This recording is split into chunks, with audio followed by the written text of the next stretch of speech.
Talk to who? Well, just tell me what your name is. My name is Fountain Hughes. I was born in Charlottesville, Virginia. My grandfather belonged to Thomas Jefferson. My grandfather was 115 years old when he died. And now I am 101 years old. That's enough. She used to work, but what she made, I don't know. I never asked her. You just go ahead and talk away there. You don't mind, do you, Uncle Fountain? Now your husband and you both are young. You all try to live like young people ought to live. Don't want everything somebody else has got. Whatever you get, it is yours. Be satisfied. And don't spend your money until you get it. So many people get in debt. Well, it was cheap and I bought it.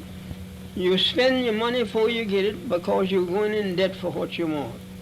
When you want something, wait until you get the money and pay for it cash. That's what I've done. If I wanted anything, I waited until I got the money and I paid for it cash. I never bought nothing on time in my life. Now, plenty of people, if they want a suit of clothes, they go to work and they buy them on time. Well, they said it was cheap. If you got the money, you can buy them cheaper.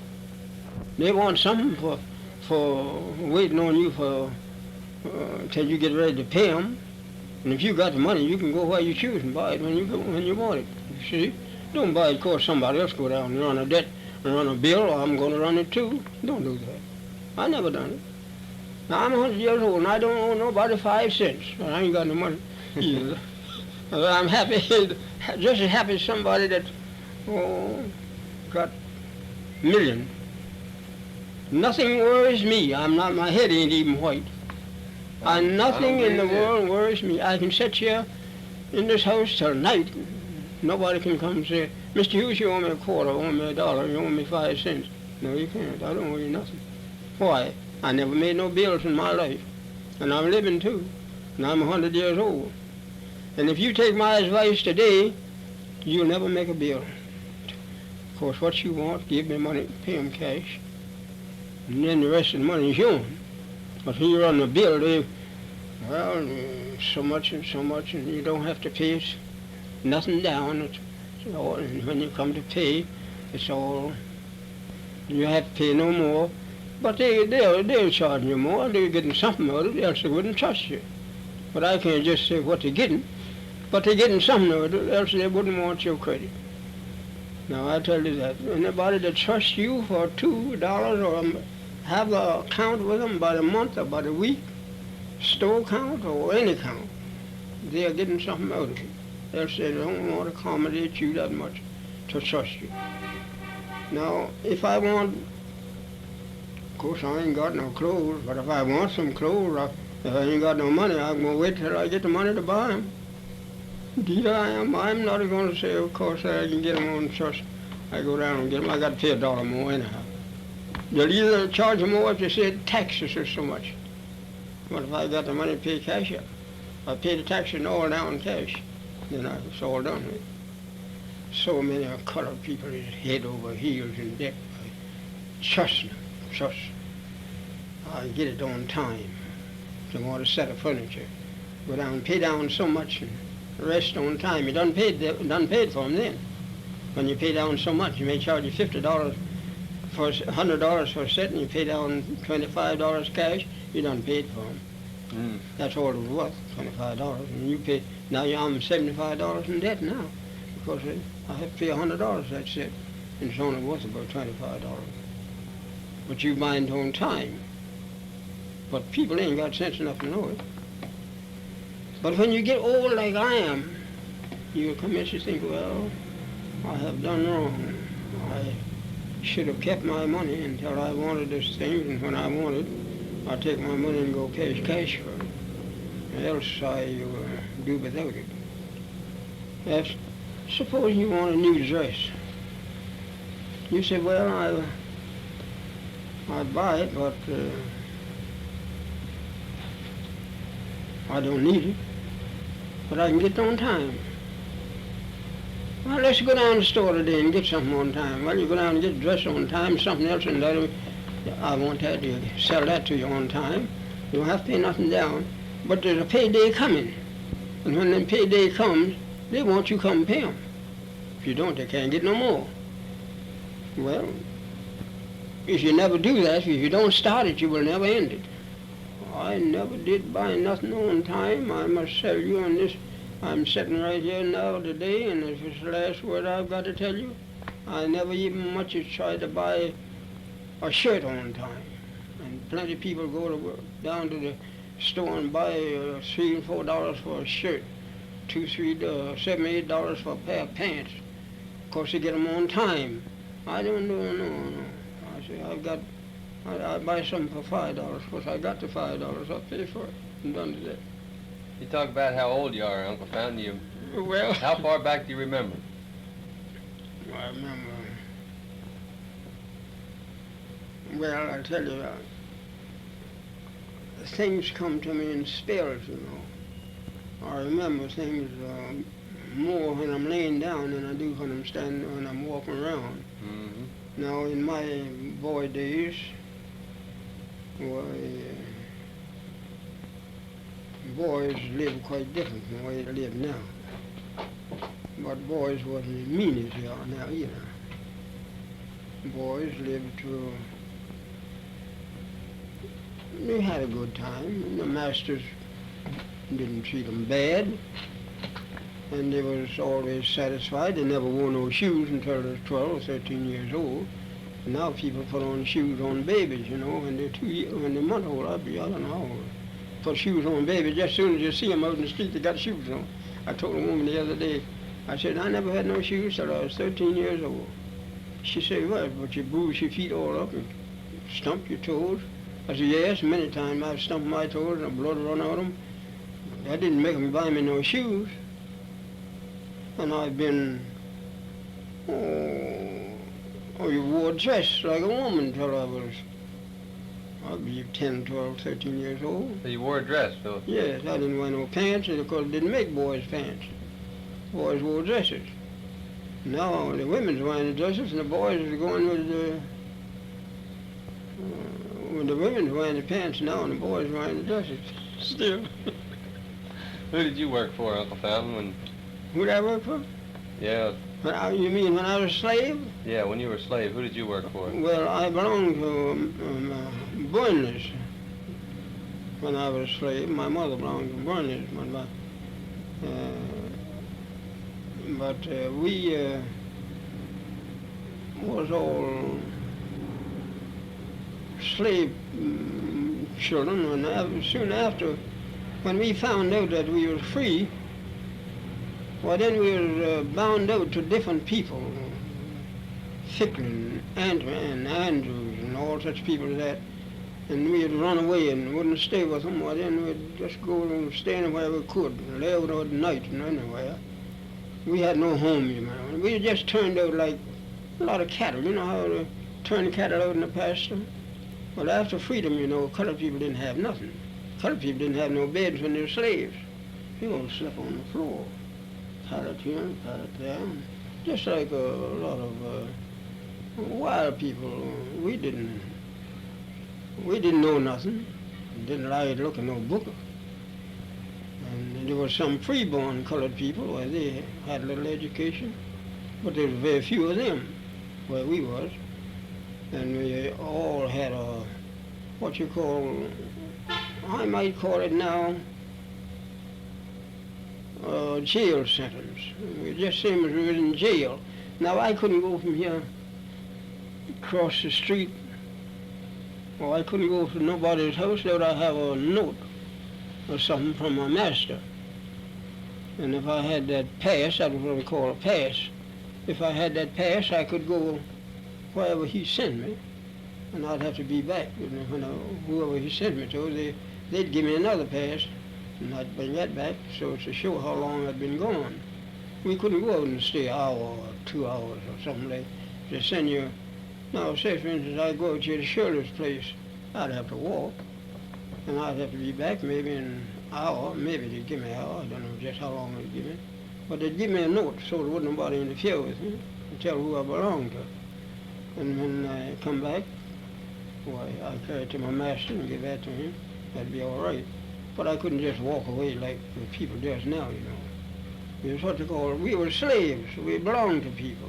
They sell us like they sell horses and cows and hogs and all like that. Have an auction bench and they put you up on the bench and bid on you the same as you're bidding on cattle, you know. Was that in Charlotte that you were a slave? Was that in Charlotte or Charlottesville? That is in Charlottesville. Charlottesville, Virginia. Sell the women, sell the men. Oh, and then if they had any bad ones, they'd sell them to the nigger traders, what they call the nigger traders, and they'd ship them down south and sell them down south. But otherwise, if you were a good person, they wouldn't sell you. But if you were bad, mean, they didn't want to beat you and knock you around, they'd sell you to the what they call a nigger trader. They'd have a sale every month, you know, at the courthouse. And then they'd sell you maybe $200, $100, $500. Were you ever sold from one person to another? Were you ever sold? No, I never was sold. You always stayed with the same person? I was too young to sell. Oh, I see. See, I wasn't old enough during the war to sell, during the army. And my father got killed in the army, you know, so it left us small children just to live on whatever people choose to give us. I was bound out for $1 a month, and my mother used to collect the money. Children couldn't spend money when I come along. And in fact, when I come along, young men couldn't spend no money until they was 21 years old. And then you're 21, well, then you could spend your money. But if you wasn't 21, you couldn't spend no money. I couldn't spend 10 cents if somebody gave it to me. Because they just think, well, he might have stole it. We all come along, you might say, we had to give an account of what you done. You couldn't just do things and walk off and say, I didn't do it. You'd have to give an account of it. Now, after we got free, then they turned us out like cattle. We didn't have nowhere to go. And we didn't have nobody to boss us. And we didn't know nothing. And there wasn't no school. And when they started the little school, well, people that were slaves, many of them go to school, except they had a father and a mother. And my father was dead, and my mother was living. But she had 3, 4 other little children. She had to put them all to work to help take care of the others. So we had what you call worse than dogs have got it now. The dogs have got it now better than we had it when we come along. I remember one night I was out after I was free, and I didn't have nowhere to go. I didn't have nowhere to sleep. I didn't know what to do. My brother and I was together. So we knew a man that had a livery stable. And we crept in that yard and got in one of the hacks like an automobile and slept in that hack all night long. So next morning we could get out and go where we belonged. But we were afraid to go at night because we didn't know where to go and didn't know what time to go. But we had got away from there and we were afraid to go back. So we kept slept in that thing all night until the next morning, and we got back where we belonged before the people got up. As soon as day commenced to come break, we got out and commenced to go where we belonged. But we never done that but the one time. After that, we always, if it was away, we'd try to get back before night come. But then that was on a Sunday too, that we done that. Now, when we were slaves, we couldn't do that, see? And after we got free, we didn't know nothing to do. And my mother, she hunted places and bound us out for $1 a month. And we stayed there maybe a couple of years. And she'd come over and collect the money every month. And $1 was worth more then than $10 is now.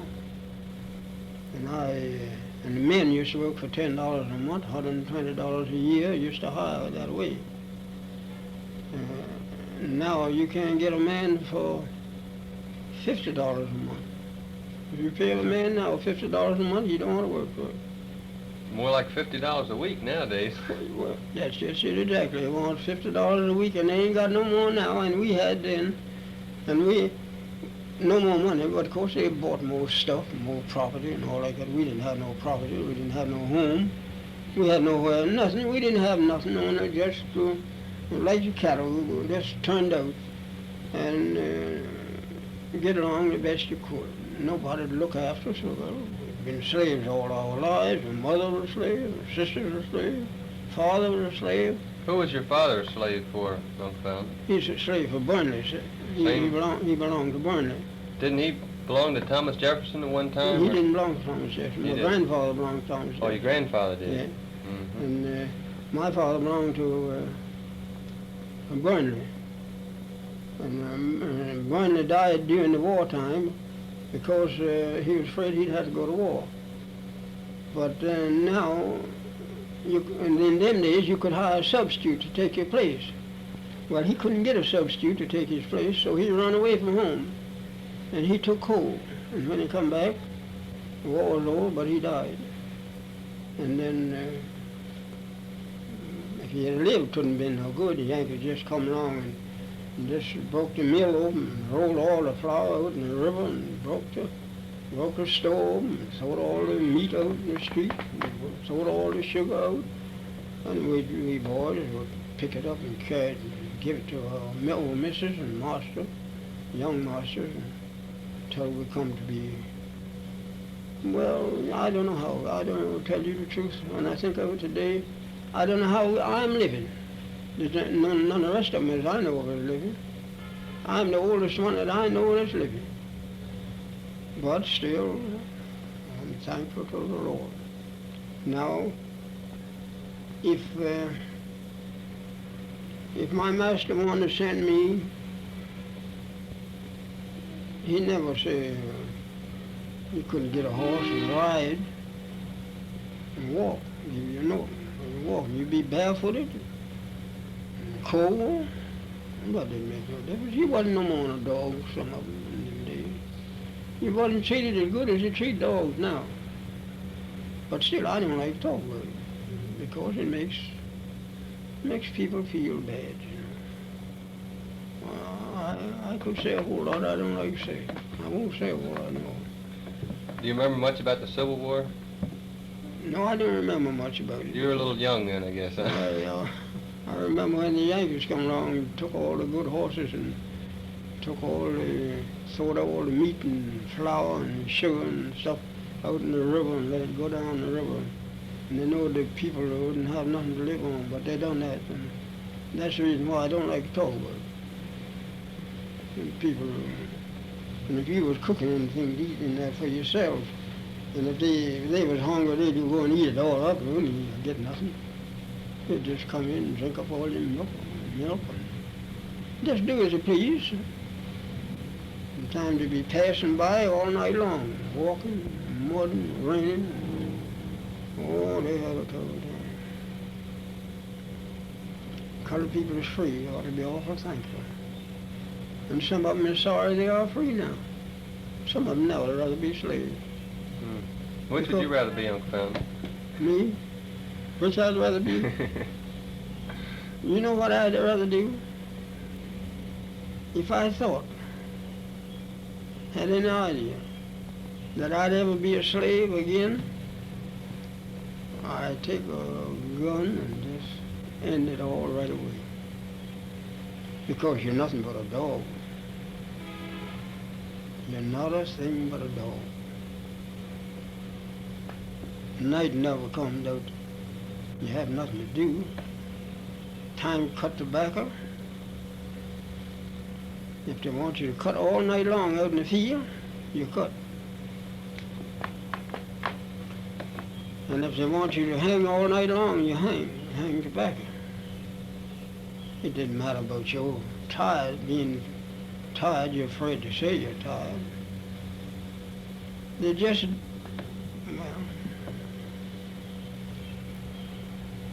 When did you come to Baltimore? You know when, you don't remember when Garfield died, do you? When they shot Garfield? No, I don't think you were born. I don't think No, I you was. wasn't, no. I don't remember what year that was myself now. But I know you wasn't born. Well, I come to Baltimore that year, and I don't remember what year it was now myself. But if I was laying in the bed, I could remember. But I don't remember now. Did you go to work for Mr. Shirley when you came to Baltimore? Oh, no. I worked for a man by the name of Reed when I first come to Baltimore. I commenced to haul manure for him. All horses was here then. No electric cars, no cable cars, they were all horse cars. And I used to haul manure, go around to different stables, everybody had horses for their use when I first come here. They had coachmen, men to drive them around, didn't have automobiles, they hadn't been here so long. And then they put on a cable car, what they call cable cars. Well, they run them for a little while, maybe a couple of 3 years or 4 years. Then somebody invented the electric car, and that first run on North Avenue. Well, that run a while, and they kept on inventing until they got them all, different kinds of cars involved. There was horse cars. There wasn't no electric cars at all. There wasn't no big cars like you got now, you know. I just can't think of what year it was. But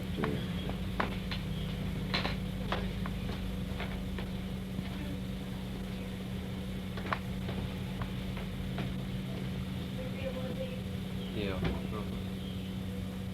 You're not getting tired, are you, young fellow? no, I ain't. I'm just same as at home. It's like I was sitting in the house. And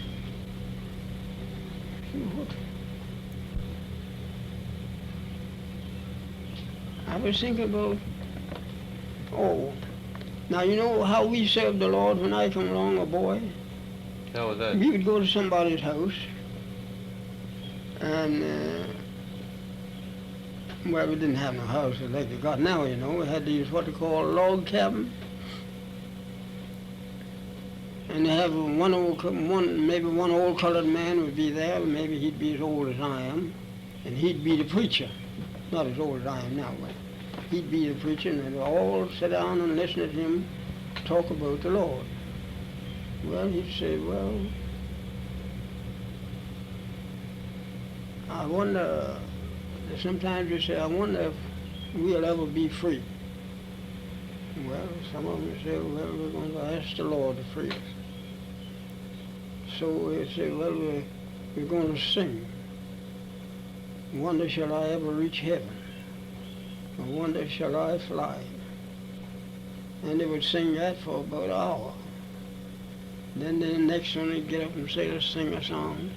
We're going to live on milk and honey. Way by and by. I can hear them singing now, but I can't repeat it like I could in them days. But someday when I'm not hoarse, I could tell you, and I could sing it for you, but I'm too hoarse now. And then he would sing, I'm gonna